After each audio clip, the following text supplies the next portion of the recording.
listening to Kayak Adventure Series.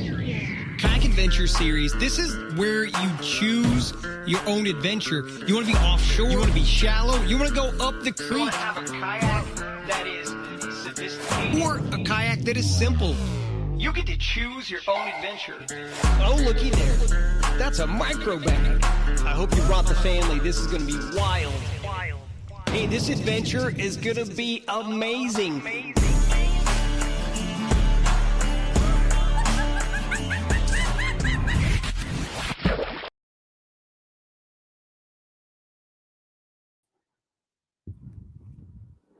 Yo, What's up? made it. Back from out west. Made it.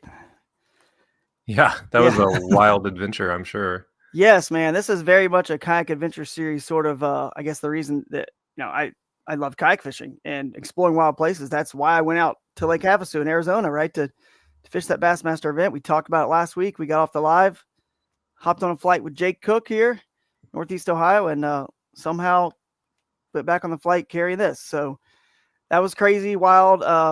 Been on some podcasts to talk about already, so you guys can go check those out. It's Smalley Talk and Fishing with Gramps with JT Hickman, and I might show a clip or two here real quick in our intro before we get going. But let's face it, people are going to be watching this live for months, getting ready for the South Boston Bassathon, and we're titling this the preview show for that, so they don't want to hear and see all about something that's old news. But we got to touch on it. But Jake, how are you, buddy? How's it going? How cold is it where you live? It's warming up. So we took the blunt. We've been having it before it pushed down to everyone else. So it's 30. It's going to be a 35 today. So it's going to be a heat wave. Whoa. But yeah, I'd love to see 35. My wife's car wouldn't start. Battery's just I done. actually went fishing on Friday. Believe it or not, I went down the river in the icy, cold weather. Yeah, but that was like, I know that had to be like, oh, this is going to be just to do it sort of thing. You know what I mean? Just for like content. I caught a fish. You caught one. Oh, wow. That's impressive, dude. That's very impressive with how cold that is. But yeah, that's killing it in cold weather like that. Yeah, well, part of the problem is with the melt, because it was a little bit warmer that day. The river was rising, so you had all that like cold snow water coming in, and I think we hit like 300 CFS while we were on the river, and typically that stretch is like 75. So Okay. it was like an obstacle course. Yeah, that's crazy. Well, that's killing it on a day that's cold. And speaking of killing it, we got Josiah in the chat here saying that good work on the pod, Drew and Jake. And I want to say good work to Jake, guys. Have you noticed, everyone in the chat, you can comment here, have you noticed our social media lately? How we've got a nice like vibe to our reels. Jake, you're making some really cool stuff. And we're doing exactly what I dreamt of. We are taking, it doesn't matter, you guys listening and watching, it doesn't matter to us. We are so welcoming and accepting of anyone and their style. And Jake, you're taking the footage that you guys give us. You're kind of covering yourself with your GoPro, whatever action camera. And we, the organization, are promoting you guys all equally. We love everyone's style. It's awesome that we can catch fish in so many different ways and so many different kayaks. We all have different body types and come from different backgrounds. And Jake, you're just doing an amazing job putting those reels together. And I just want to give you a little shout out there. So Thanks. good job, man. We had to hit 3.5 million views. One that went viral. So Yeah, that one's still going. Still going. And we got another one of what's his Weicker? name? Robert Weicker. Robert Weicker having a moment.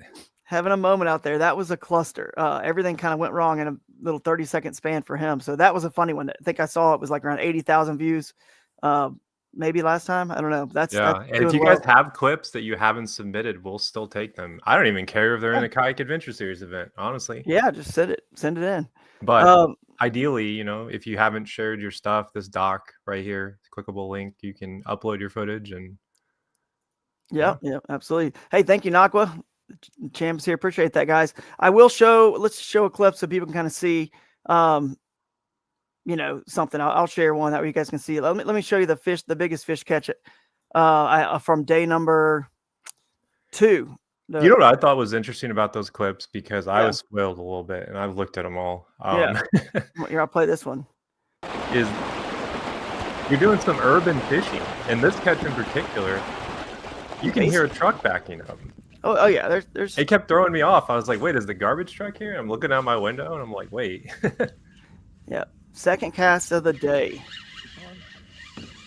which was incredible because it was hard to catch 5 fish in this tournament. Cast. Come on, dude, stay on. Please stay on. Oh god, that's a good Somebody one. was telling me they caught a 20 out of That's a good the one. river. Yeah, dude, I saw like a 6-pounder, like a largemouth that was 6 pounds. Oh, really? For sure. Well, they were Yeah. saying they caught a 20 in smallmouth. Yeah. Oh god, I saw some 19s and 20 smallmouths too. They're just So, finicky. I mean, that's yeah. got to be like what 30-foot visibility. It's crazy. Oh yeah, you can see 30 feet down. The next clip I will show real quick. Freaking big one right off the bat. Oh dude. Thank you, Jesus. Oh my Lord. No way that just freaking happened. Anyway, 17 3/4, guys. Literally my second cast. 17 3/4. I was in second place after day one, and I Unreal. the limit would have probably won the event because only 12 or 11 people actually got limits. I say 12 all the time. I accidentally say 12 because one guy actually had more with 4 fish than the guy that got a limit, the smallest limit.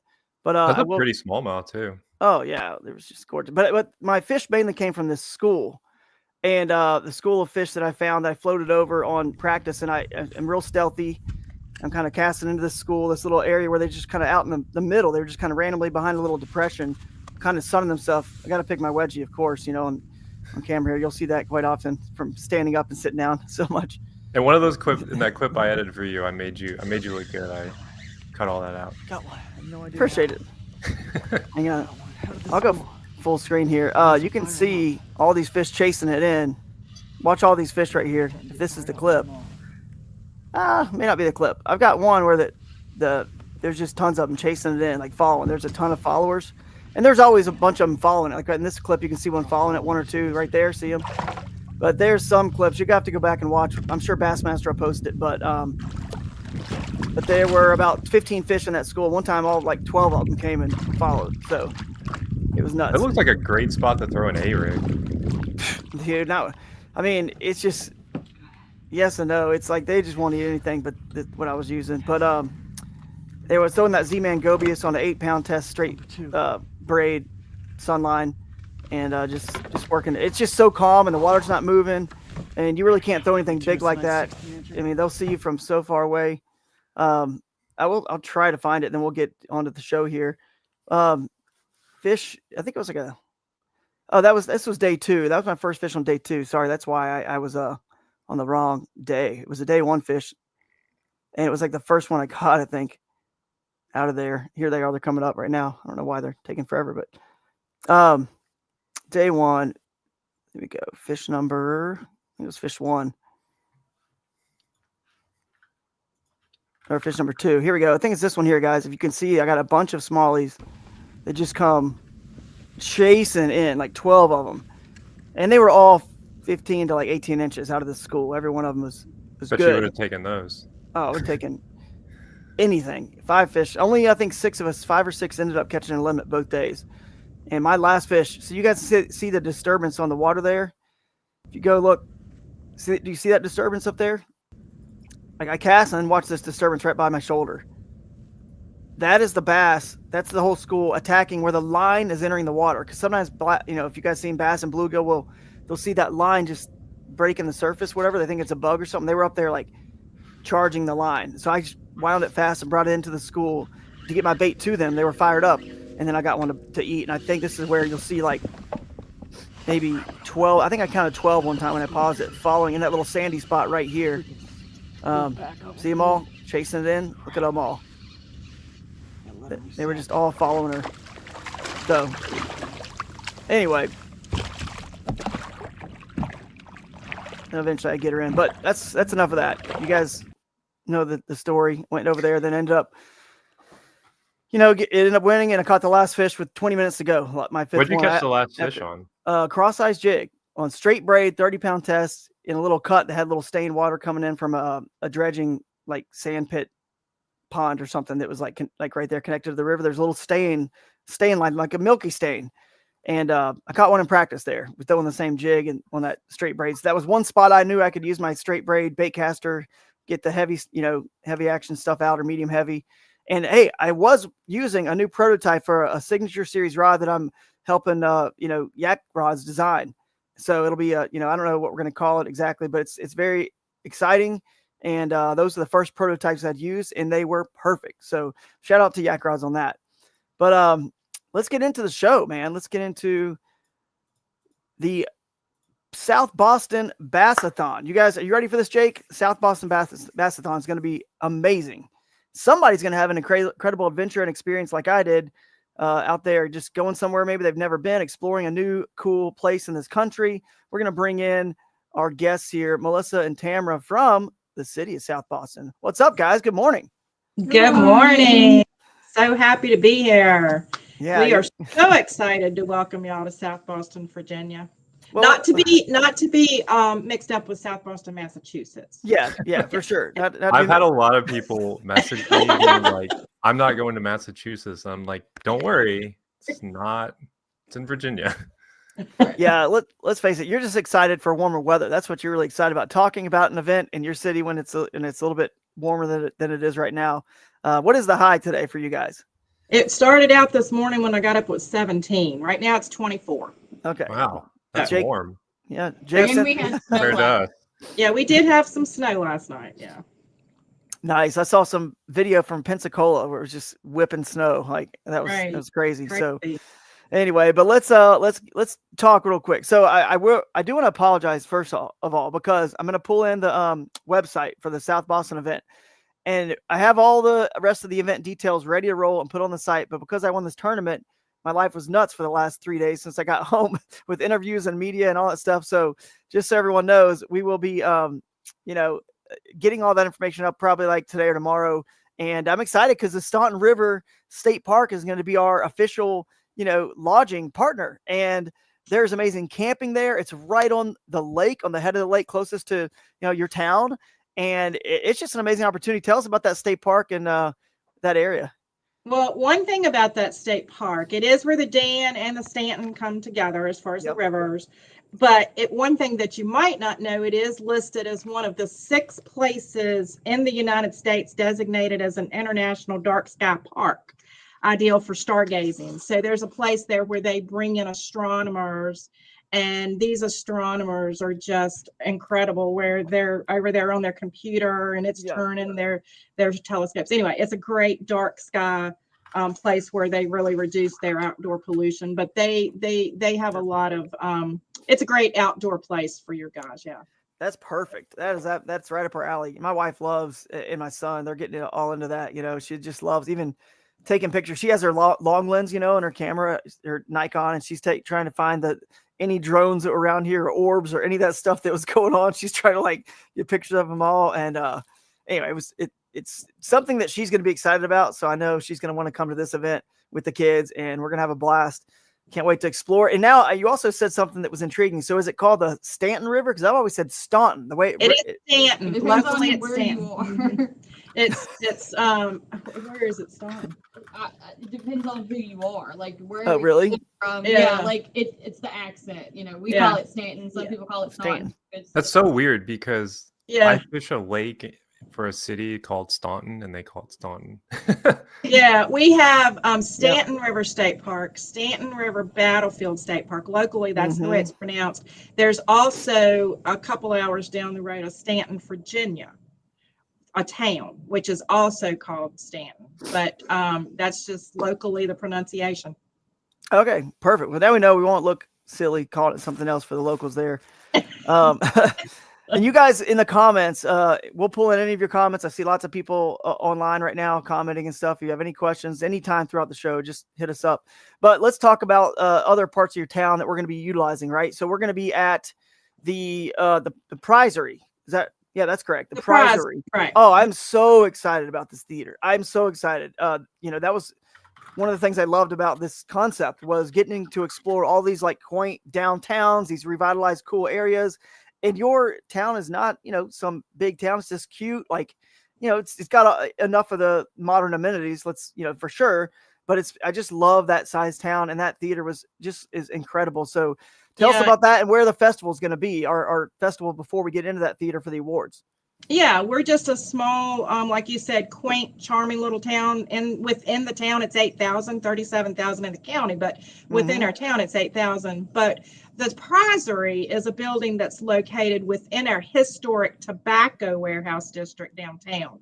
And so we took a tobacco warehouse, where long ages ago tobacco, well, not that long, but ages ago, the tobacco was prized or pressed into hogshead barrels where like 1,000-pound barrels. And so that's where the name comes from. The prizery means pressed. And so there's a lot of tobacco history there. That's how that's how it gets its name. So we took that warehouse and kind of, at the time, I was kind of the called the glue that kept the crazy artists together. But they kind of like, one wanted theater, one wanted different spaces within the building, but we ended up with an incredible theater within this space. And so y'all are going to love having your closing ceremonies in that space. That's awesome. And how many, you may not know this, but because you work for like your downtown South Boston, but how many does it seat? Do you remember that or no? Is it a couple hundred? 325-ish, I think. Let's pack it out, guys. Let's pack it out. Let's get over to South Boston and pack it out and have a fun time. Now that festival is gonna be right there. You said like in Constitution Square. Is that what it's called? Constitution Square, which is within walking distance of this theater. It is a screen. Yeah, a green space. It's got a stage in it, and it's just a little walk across the street. And so that's where we can, put some food trucks, some bounce houses, and some various things, and have a great time leading into your closing ceremonies. Yeah, it'd be great. So here's the Constitution Square, guys. I've got the screen pulled up. You guys can see that. And then here's the prizery right over here where this yellow is. So here's what's beautiful about this. Okay, we as anglers, Melissa and Tamara, we got a lot of kayaks and trailers and stuff, and we need parking's always kind of an issue. But look at all this right here. Big parking lot right behind it. That's going to be easy for us. So we appreciate that big parking lot. That's always the logistical challenge. And it's always something that causes me a lot of stress because I'm like, well, where am I going to park? Yeah, exactly. So you guys, this is an easy one. It's going to be a lot of fun. The river is right here. Look how beautiful this is. You can drive down right here, this little road, and see there's an access right here.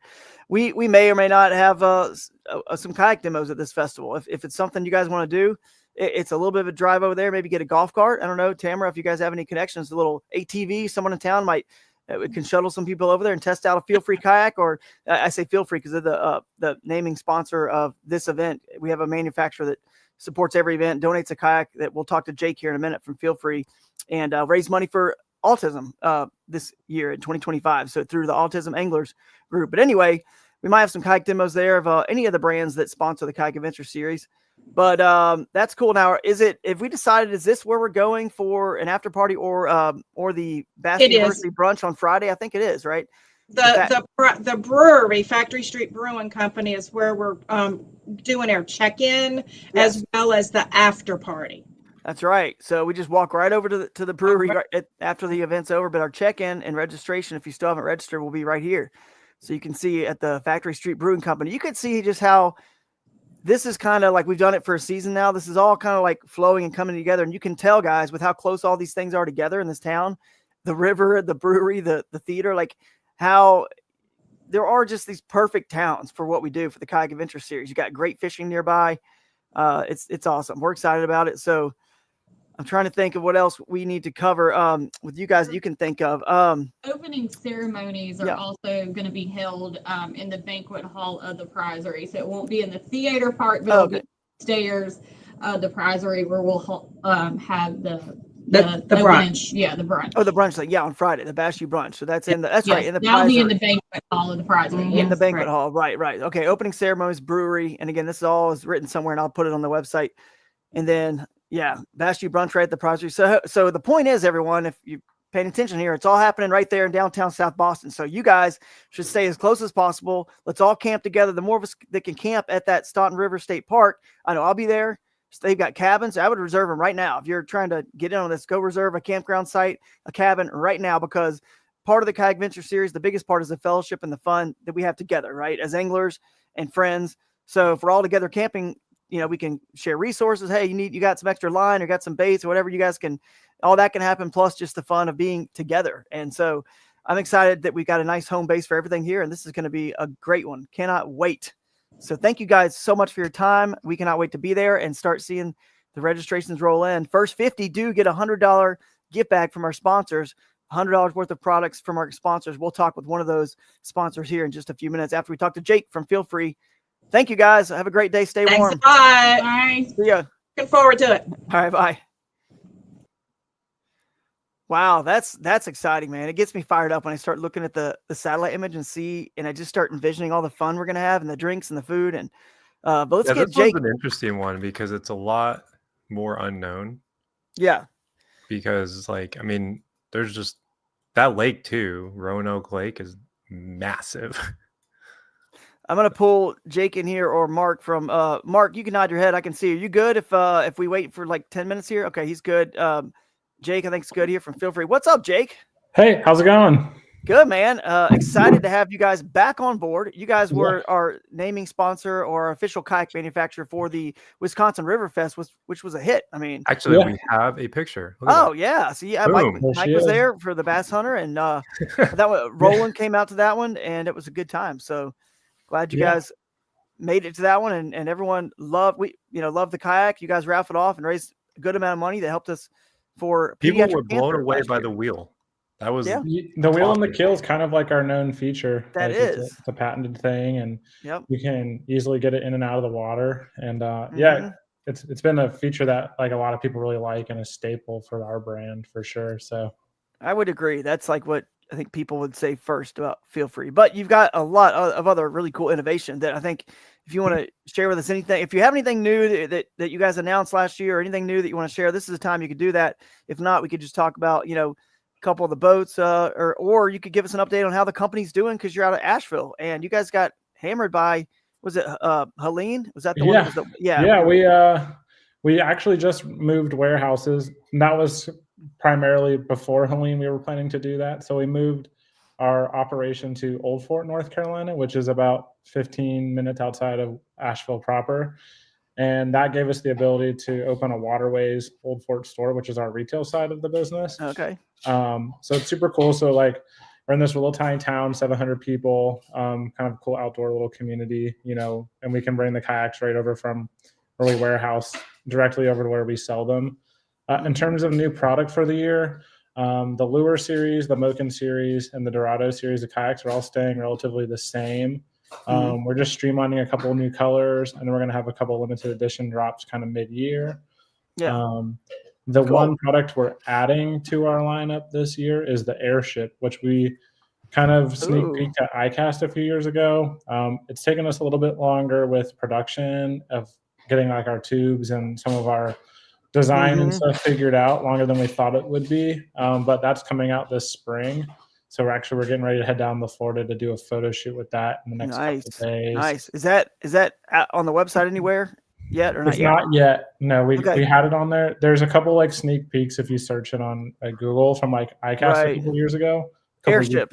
I'll find it. Airship. Is that an inflatable? What is that? Yeah, so it's going to be an inflatable pedal drive kayak.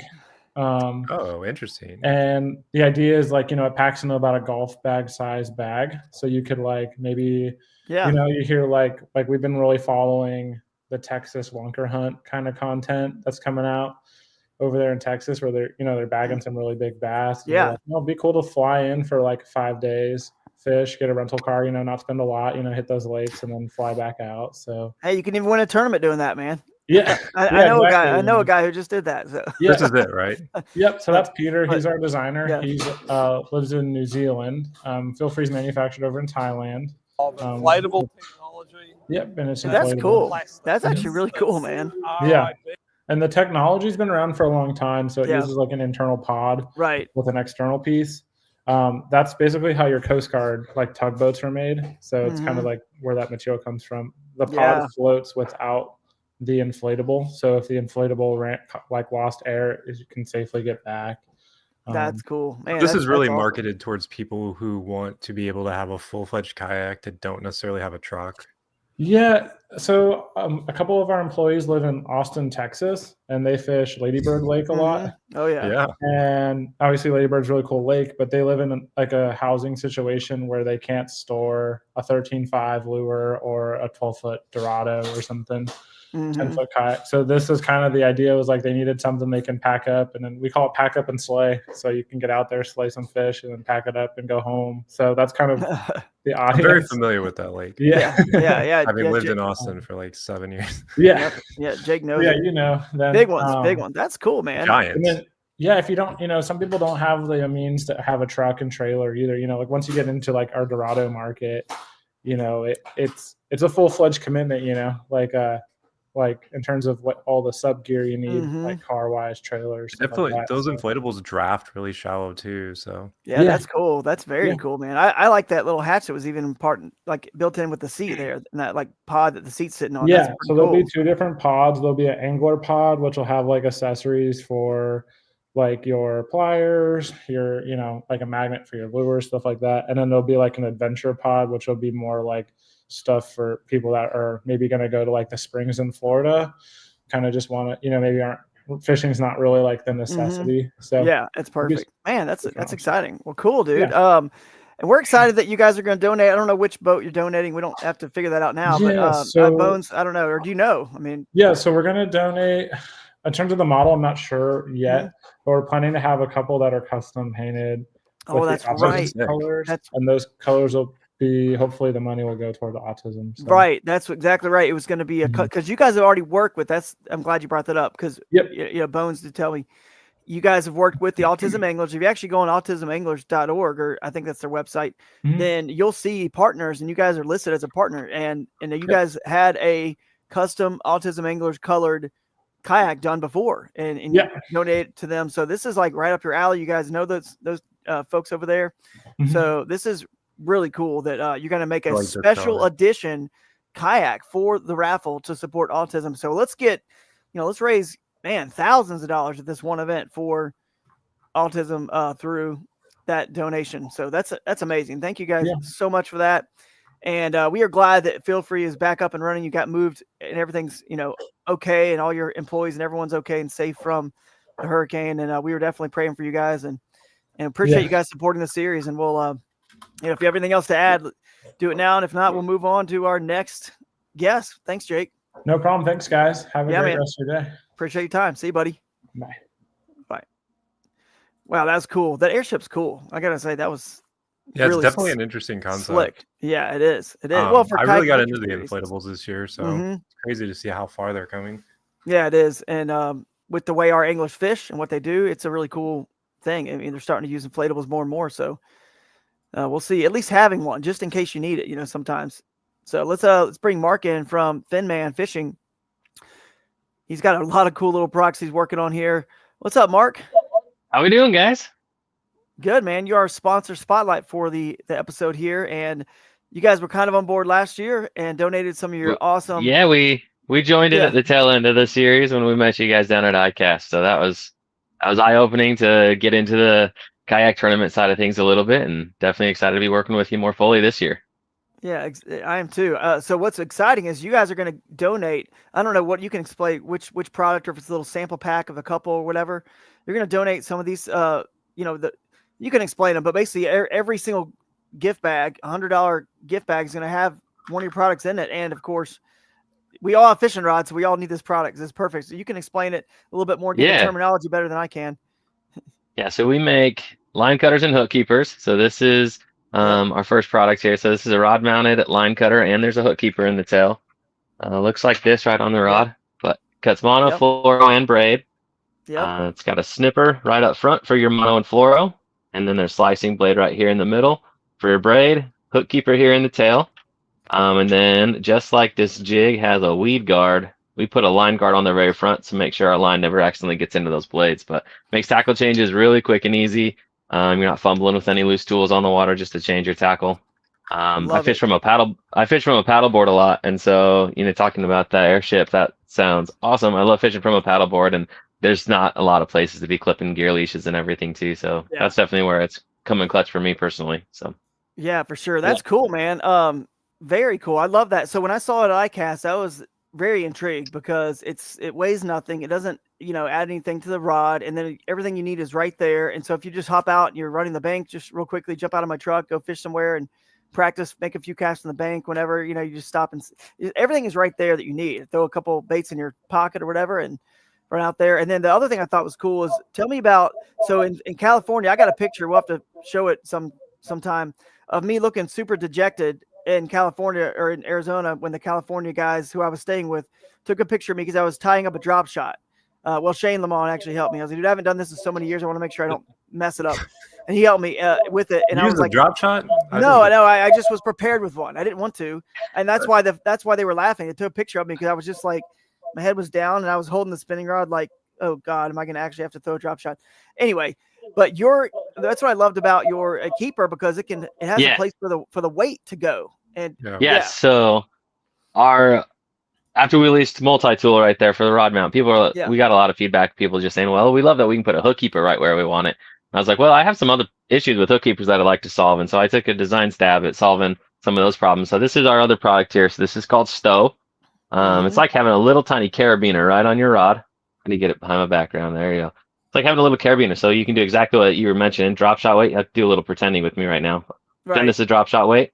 All you got to do is click that line into that little carabiner area and it'll stow your drop shot weight. And even if your line goes slack, as soon as tension comes back, it goes right back home. So it's not coming off like, these open keepers that nobody likes, because nothing actually stays on those. Really secure way to stow your drop shot. That also allows you to, sorry, I'm in a converted school bus right now. So I have about 6 feet of headspace is all I got. So Texas Rakes, you don't have to pull the bait off. You just click that hook right in there. And same thing, even if your line slacks, it's not falling off. So that's our other product stow there. We might change it up. Gift bags, what we send out for what tournaments and stuff. We just launched a new sticky mount version, which I think is going to serve kayakers really, really well. Yeah, so that's stow, showing all the different ways you can stow. So, forgot to mention the no poke stow portion of it. But.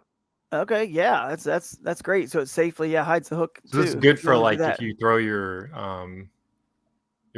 rods in the front seat of your truck, you're not going to get all like hung up on stuff. Yeah. Exactly. And you guys are at a show. You're at a show, right? So people could pick some up. When's the next show? Next show is not this weekend. It'll be next weekend up in Harrisburg, Pennsylvania, at the Great American Outdoor Show. We'll be there for 2 weekends.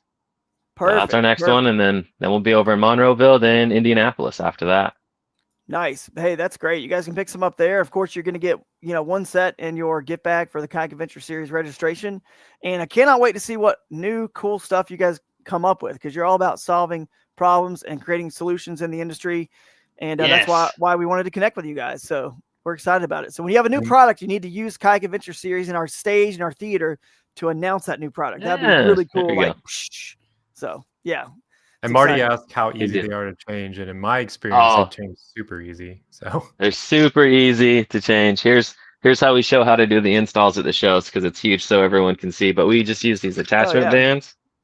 So all you do is you pop the band off one side, it'll come off, put it onto the next rod, and you just loop it around. You don't take your reel off, don't go over any eyelets or anything like that. Clips on. Yep, super quick and easy. I love it, man. You can move it wherever you want, because sometimes you notice on a rod, it's like it's not always where you want it. The line, the hook keeper there, it's never exactly where you want it, but you can put it exactly where you want it on your rod, which I love. So that's just a cool product, and you guys are awesome. Thank you so much for the support. We'll stay in touch with you guys throughout the year. You bet.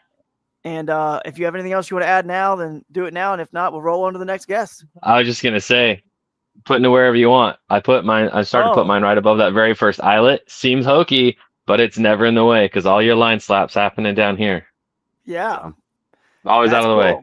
Dude, that works. I mean, it doesn't weigh anything really, so that's perfect. And Marty, I'm going to tell you right now, Marty, it's easy to move, but you just want one on every rod. I mean, every rod needs a keeper anyway, and one that's good and it's going to work where you want it to work and can hide your hook or take your drop shot or whatever. So, that's just that was a softball. I think Marty was almost asking that on purpose for me just to say, what are you talking about moving them, Marty? You need one on every rod, obviously. So that means you got to come. If you got 6 rods, you need to come to all 6 KS events, or I guess 7. I guess we got 7 now. So come to all 7. Get yourself 7 for your 7 rods. How about that, Marty? All right, man. Thanks a lot, Mark. We'll see you, buddy. Thank you. See ya. Bye. That was cool. Love that guy. Let's see. Dave is up next, I believe, and Dave is here. So we'll pull in Dave.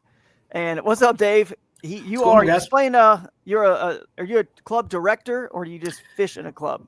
So a little bit of both. So I fish here locally, primarily with Carolina Kayak Anglers out of Greensboro and Central Carolina Kayak Fishing out of Raleigh. I am a team captain and regional rep for our Kayak Bass Team Series for the East region. So team here in the Carolinas and 2 in Virginia. So both. Nice. Very cool, man. So the water's pretty good. Hank was going to come on, and he's done a great job.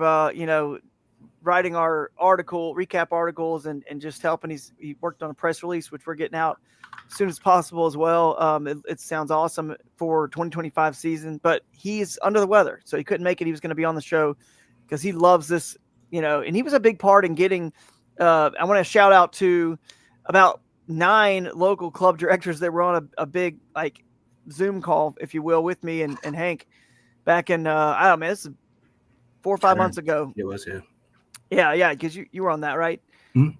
And that was a while ago. And you guys, the camaraderie and the communication between the clubs there is really what kayak fishing is all about. You know what I mean? It really is. You guys kind of have your own little region niche. You try to work together and communicate the best you can, and there will always be overlaps and things like that. But it's one thing to not talk about it and try to kind of deconflict, and then there's another to talk about it. And then, of course, if you can't deconflict, then it is what it is. But you guys are great at it, and appreciate you guys all not scheduling an event on this weekend so we could all have one big party in South Boston, Virginia. So pretty much every club from Virginia and the Carolinas, or at least North Carolina, is off that weekend, and they're all coming here to basically it's a battle on the border, so to speak, between Virginia and North Carolina. Because explain the event you guys have that's called Battle on the Border on Bugs Island, Kerr Reservoir Lake. Yeah, so Kerr Bugs every year. I actually don't know what year it started, but at least for 7-8 years now. Battle on the Border. So it started Carolina Kayak Anglers when Central Carolina came on board. They were part of it. Several of the Virginia clubs. Now like I said, we're expanding in North Carolina. We got clubs down in Wilmington area. We got clubs all the way out in the western part. So you're right. It's hard to not conflict with one another, but regionally, since we're close here, it's kind of what we're focused on. Battle on the Border, we get together. It's always on Kerr Bugs. It's always usually in October. So it's kind of after the regular trails kind of wind up. There may be the TOC events going on, but it's just, again, it's kind of like, in the spirit of what this is, just time to get together, bragging rights between the states, obviously. So it's a good event. Kerr Bugs is absolutely enormous. So it's a good place to hold a lot of people. So what usually wins it? What usually wins that? What length? Kerr's tough. And I think you'll hear that from the bass boat world. It's actually, I want to say probably in the upper 70s to 80s. So it's it's a fishery that's going on some changes. There are big fish in there. They're hard to find. The Alabama spotted bass have really gotten in there. They're at the point where they're starting to get kind of big. So we're hearing on the bass boat side, 3 and 4 pounders showing up in limits. I actually just heard something yesterday.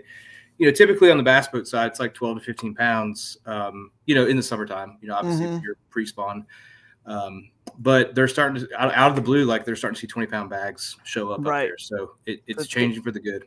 Quickly. Yeah. Yeah. That's a rare, I don't like to see that fish get moved around, and it's not good that they're there for this, but in some lakes that have already gone through the trophic upsurge and they're just so old and they don't let grass grow, they're never going to, the lake was made for 4 other reasons before fishing, right? Let's face it. It's power, water, recreational boaters and stuff. Then they care about us last. So they're naturally just always getting worse. Lakes are. And when they become, they don't let the grass grow or anything like that happen. That, that means that it just kind of get worse and worse. So the only way you can kind of fix it is if, the Alabama bass is the best at open water feeding, hunting down bait fish. And especially bluebacks get in there, I don't know if they're in there or not, but shad and everything else, they're good at it. So they're more of an open water, they're almost like a striper of the black bass. They're just the best at swimming around in the open water. That's why Lake Lanier, all of a sudden the bluebacks got in there and the Alabama bass got in there, and it's incredible fishery now because of that. So it kind of, Lake Hartwell's the same way. It's kind of worked out in some places. Hopefully Bugs is one of those, but because smallmouth aren't native to there anyway. So I know they're up in the rivers, but if it was a native smallmouth fishery, I'd be really, I'm ticked off anyway that somehow fish got moved, but at least it's not infringing because they will spawn with the smallmouth, and that it ruins the actual genetics, and you got a bunch of mutts, and then you lose out the genetics of both fish essentially. Because unlike a hybrid bass, that a striper spawns with a white bass and becomes a hybrid, they can't spawn. Right. They don't spawn, so it's like no big deal, right? Well, this is not true. Any of the black bass that spawn together and have a hybrid, a mix between the two, can spawn. So basically, now you got a 50-50 fish, right? Let's say a smallmouth, and fortunately, they don't spawn with largemouth. That's the only bass that the Alabama bass doesn't spawn with. It can't really. Every once in a while, blue moon, you do see it work and it happen, but it's very rare. And but the genetics of that Alabama and the smallmouth are much just more in sync, and so you got a 50-50 fish that now spawns with 100% fish, and now you got a 75-25 offspring, and it just keeps going. Where those it just sucks. But anyway, it sounds like the lake is going to be in good. In good shape with that fish, hopefully.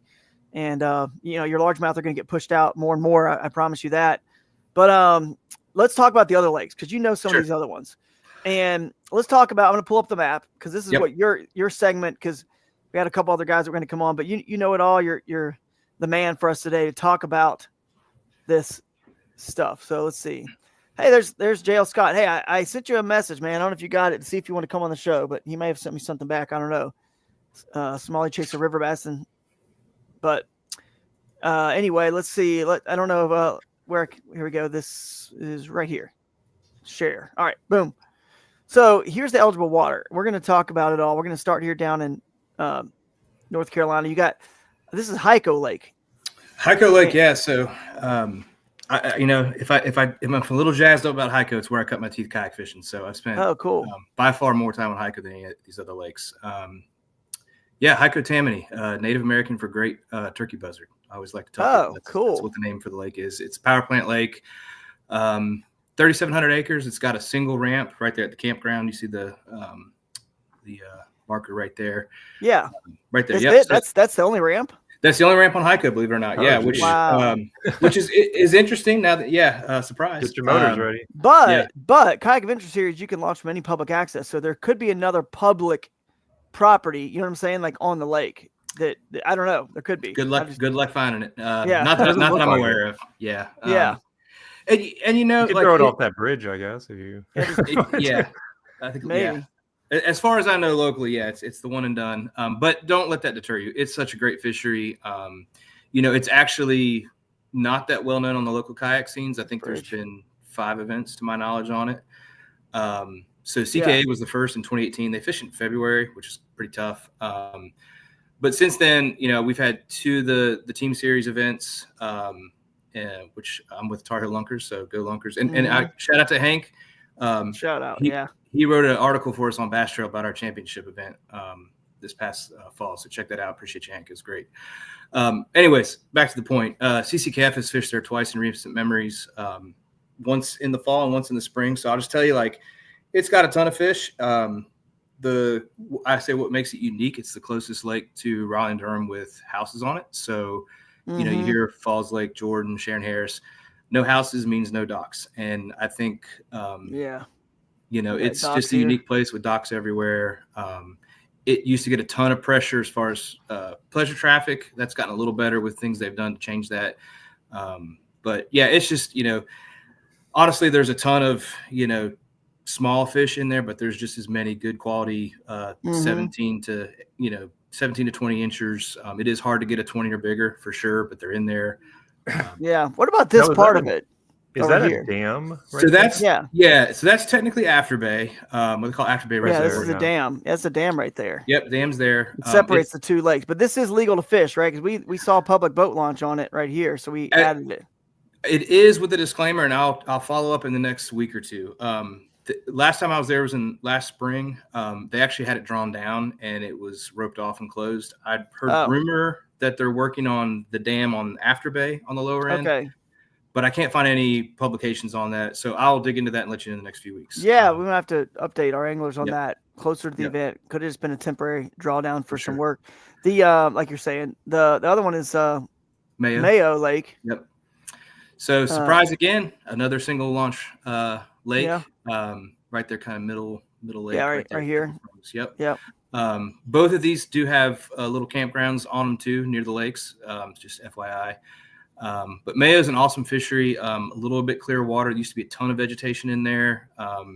It's gone by the wayside a little bit clear water than Hyco.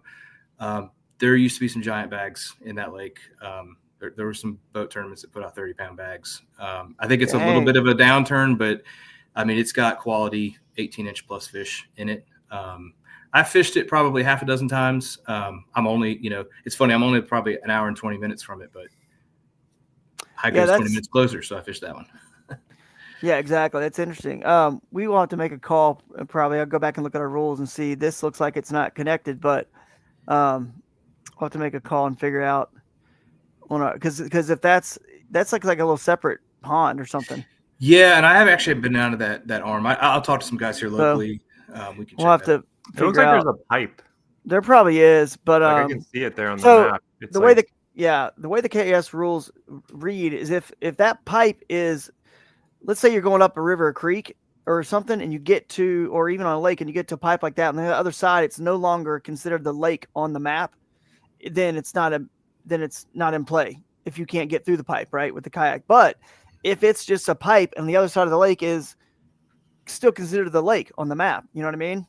Then it is legal to just launch straight into it. So we'll have to if you switch to street or like just normal map, like from satellite. Just you can. I see the pipe. I see we're talking about. It's like right in the middle there. It's almost like a bridge. Right I don't think there. it's a pipe. It's like a little like canal. I don't know, but I don't see it here. But anyway, we'll have to. Situations like that are, interesting with our rules because we do a lot of portaging and stuff. But so yeah, if it's part of the lake still and it's legal to fish, then you can launch in there or portage over that road. But we will have to clarify that one. That's interesting. We just saw that. But you guys read the rules and you kind of understand. Again, if you're going up some random creek that there's no real major, maybe in the bottom there's a creek or river, and you go all the way up and you find some pipe that leads somewhere, if you can't get through it with the kayak way up there, then you're that's where it kind of stops. Our rules, the way it's written, so where you got to stop. But anyway, we'll figure that out before the event. We'll have another show, but let's talk about some other waters because you may or may not know this is the downstream of the Dan River. So where, that's it's upstream. Technically, that's the upstream, but it's south of the Dan River, and the Dan comes all the way in and feeds, right here in the head of Bugs and Kerr, and then. You've already talked about Bugs Kerr, which is right here, guys. This big one right here. Yeah, Bugs Kerr is massive. Tons of access points on Bugs Kerr. Tons. The Dan River's got some fish in it too. And that's got some smallies, I believe. So that could be a player. And then you go all the way down in North Carolina, like I showed you guys with it. So an hour away. So just southwest of Danville. So good fishing there, I know. Have been caught, so could be a player. We got this one here that's called the Bannister River. It's a smaller river, and it actually feeds into a little lake called Bannister Lake. So I don't know if you guys have ever fished that because it's pretty small to have a tournament, but who knows, Yeah, I never fished it, but those, I can tell you, it's not too far away from where I'm at in Burlington, and there's tons of those little lakes that have giants. So it may be a little honey hole. It could be. And then that's the river itself. And it looks like that river gets so small, we didn't even need to put upstream launch boundary on it because it peters out within an hour anyway, where it doesn't matter, right? So this, I think, is the Staunton River. Well, it's called Roanoke, and you can see right there it's called Roanoke. I don't know why it changed its name. If anyone could tell me why, that'd be awesome. But it's the bigger river that probably from the Dan. Looks a little bit bigger, and it's a pretty wild place. So that could be a player. I know some smallmouth, largemouth in there, some nice like shoals like that, pretty stuff like that. So that looks fun. Yeah, it does look fun. Looks like a kayak adventure. That does look like a kayak adventure. So rivers, lakes, either one it looks like is going to have a potential to win in this event. Now, one of the lakes I think could be chosen by some folks who live closer to Farmville. I know it's a popular Virginia destination is Briery, and that was within an hour, it's probably like 55 minutes or something. So we included it. Now, Briery's got all that, I think we've talked about this before, but that was all that timber that it's hard to tell on that satellite image, but maybe this one's easier. It's got like vegetation you can see, and I'm gonna find a good area where you guys can. I fished it before. I have fished it one time. Shallow and tons of timber. Yeah, shallow and tons of timber, but this is satellite. That imagery doesn't show exactly. This is not showing all the trees everywhere. There's just timber everywhere sticking up. So boo to Google for giving us an image where it's super high. But this is a better take right here. Like I said, all that timber. Look at that. That's like the whole lake. I mean, trust me, it's there. You just can't see it on the other satellite image. So that's a pretty wild place. And some bigs have been caught out of it. So, I mean, between the rivers and the lakes, I think it could be one in either at this event. I actually think it could be one with either species, and even Alabama bass now kicking in, right? So this one it's a toss-up, man. You got any thoughts or comments on what, now that you see, obviously you know what bugs usually wins at bugs. You know what wins at, Mayo and or Heiko, and Mayo. And you guys can go back and look at all the results. People, this is not some secret I'm telling anybody. You guys are obviously going to go back and look at any of you guys' events and see kind of what wins, so you kind of know what you want to hit. So, but now that you know the format, right? It's Friday for just a brief, like 4 hours of fishing afternoon, and then Saturday for a full day. You got all those new lakes in play and different lakes that could, have bigger bags than yours. So do you think we're looking at a low 90s or upper 90s, mid 90s? Do you think it's high 80s? What do you think?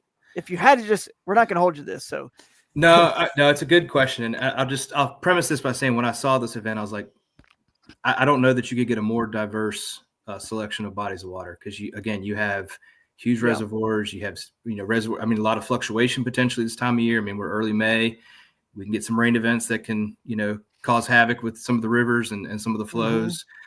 I think this is going to be an event where guys are going to have to go into it with an open mind, guys and gals, open mind, Sure. Be flexible, because anything can happen. I think it could be an event where you may, maybe you do find something you're confident and fish the same body both days, but you may want to split it up. If you do the team side, you may want to split it up.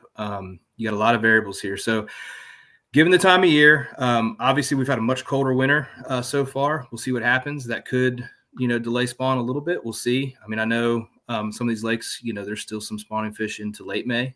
Yeah. So for sure that could be in play depending on where you're at. I just knowing some of these bodies of water, and like I said, the spotted bass are getting bigger. There will be some, if you choose to fish curve bugs, you could get some 18-inch spots. They're in there now, maybe bigger. Yeah. I'd see low 90s. I do think it's what's going to take. Mid 90s, you're really pretty. I think so. I think a big part of it really is going to be what you just said about the rivers. And is there going to be any sort of like major high, are they going to get blown out or something? Because that's possible with those rivers. They do run murky if enough rain hits.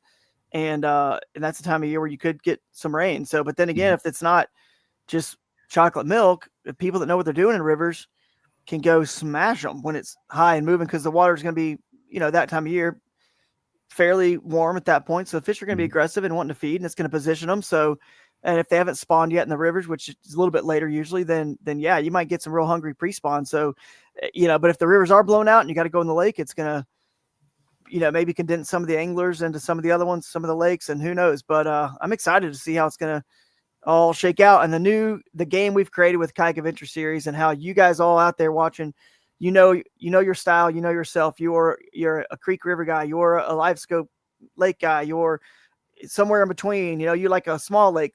You're a small lake guy. It's it doesn't matter.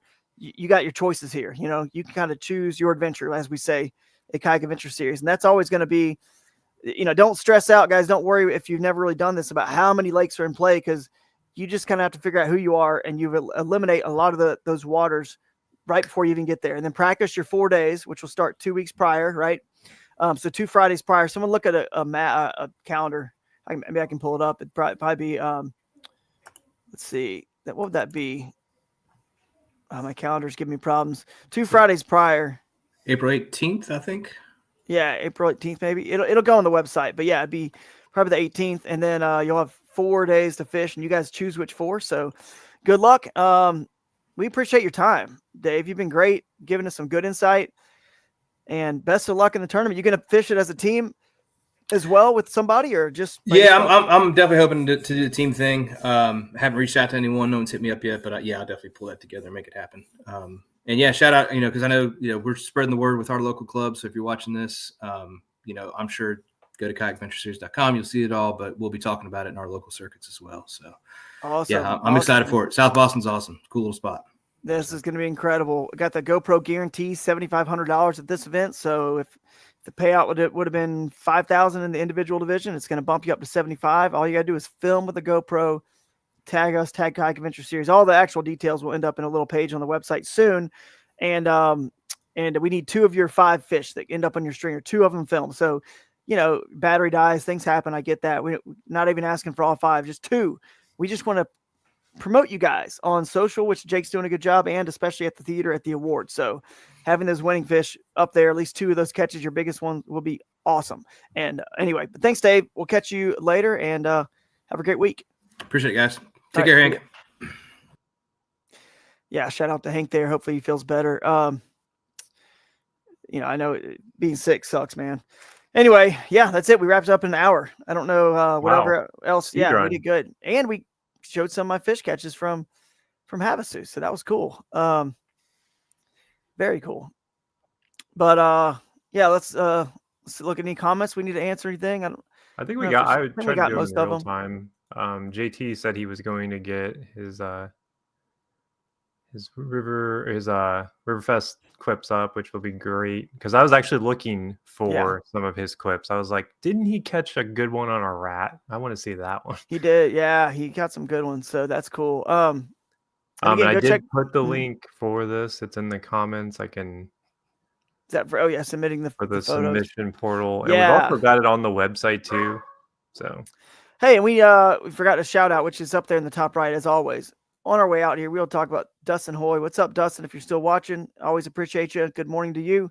Raccoon Creek Outfitters, thank you guys for supporting the live stream.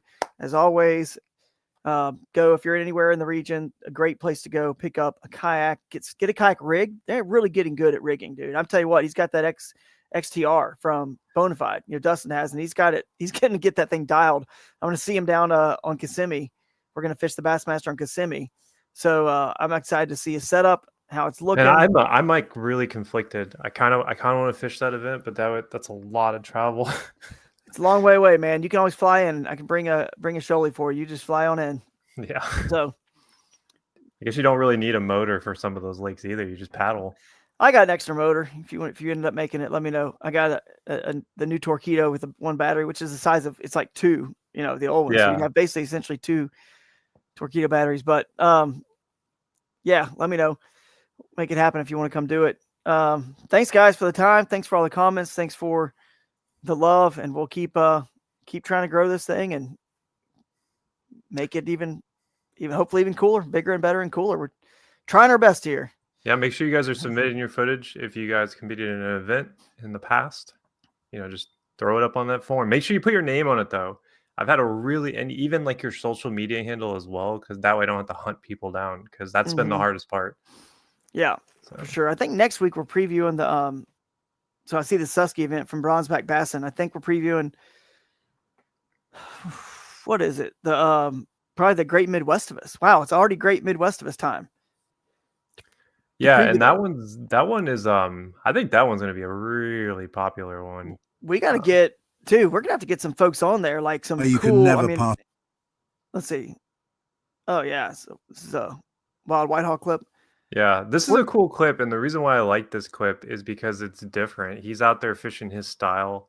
Yeah, flipping docks, and like the funny thing I thought about this clip, and the angler probably could have given us more insight, but I'm pretty sure he didn't think this was a big one, and so he's just kind of like, oh yeah, and all of a sudden it starts to rip and drag, and he's like, oh man, is that going up today or when? It's already up. It's already up. If you guys want to go support this clip and Giovanni's page, this is the link. Yeah, go support Giovanni. This is awesome. This is look tank, at that, dude. Wow. That is a tank. And that came, I love it. Pretty sure that's White Lake. I'm like 90% sure. White Lake, yeah. There was a lot of anglers on White Lake. That's cool. See, this is what I love, man. You guys get us the footage. We'll put it up on our social. We'll share it. The social's growing. We almost got 2,000 followers, so go give us a follow if you're not already on Instagram. But that's cool, man. We can cover ourselves in the sports. Yeah, and then this one Ethan's was cool awesome. too. Oh my gosh! Oh my gosh! Oh my gosh! And he told me after that this was his PB to this day. So this is like his bucket list. Oh, Yes, baby. Oh, mwah. Look at you. Okay. I love this clip. Oh my gosh. Like he doesn't know the GoPro's on. He forgot. I mean, that's 20 inches. It's 20-inch fish.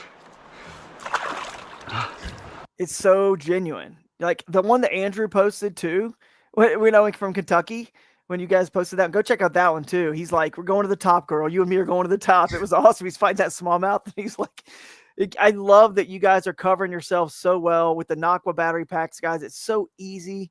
Just we'll have them at the events. Just plug it in with the cable. Like the new GoPros are they're amazing. I've been using that 13. They're so good. The new Hero's great. Other action cameras are totally fine too, but I know those have been great for me. And it's easy these days. It really is. And look at these moments we get to share. So keep it up, guys.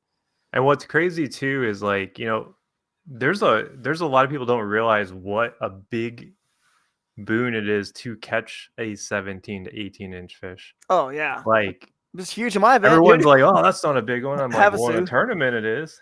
Like, darn right. 14.25-inch squeaker won me the tournament. But that's what's amazing about tournaments. People don't get it. You catch a 14.25 on any given day, you really are just like, whatever. Like you don't really care anymore. Because once you become desensitized and catch enough bass, then it's like, I hate to say it, it is like a drug. You almost need that bigger high. Well, now I need a little bit of skin in the game, and that 14.25 becomes something. Yeah, Bronze back. I'll come on the show. We'll talk about the Susky. But Jake's over here in the chat saying, I love the amount of content he's been seeing from KAS. It makes me super excited for this year. That's it, man. You guys are buying in and it's working like to our vision. We just want to share your adventures. So appreciate that, Jake. And the last thing I was going to mention was, forget what it was actually, but we're going to get, let me see if I can get, maybe Andrew Hayes can come on here from Tackle Talk. He fishes those rivers around there. Maybe get Brad Hicks, Matt Souders. Let's get those guys on from the Catch Pod for next week's show. I've been a little bit behind scheduling stuff because this Havasu event, but we got a lot of local hammers that are in the area that we could pull. Jason Isaacs in here. We could pull, just you name people. There's so many anglers we know down that we could bring Billy back, dude. Billy, I know he's been busy and whatnot, and but let's get Billy back in here possibly. So we got a lot of anglers to interview for next week's show. Billy did catch like a 21-inch fish out of an Ohio creek. So clearly he knows something. Well, the hubbub for that next event, it really is that somebody could hit like 100 inches. Fish big, and he's a big. It's a toad. It's a toad. Come on, girl, stay with me. Stay with me. I don't have a net. Stay with me, baby. Stay with me. You and me will go to the top. It's a stud. It's a stud. Check out that butte. She's a giant. She's a giant. Oh, I can't love lose this fish.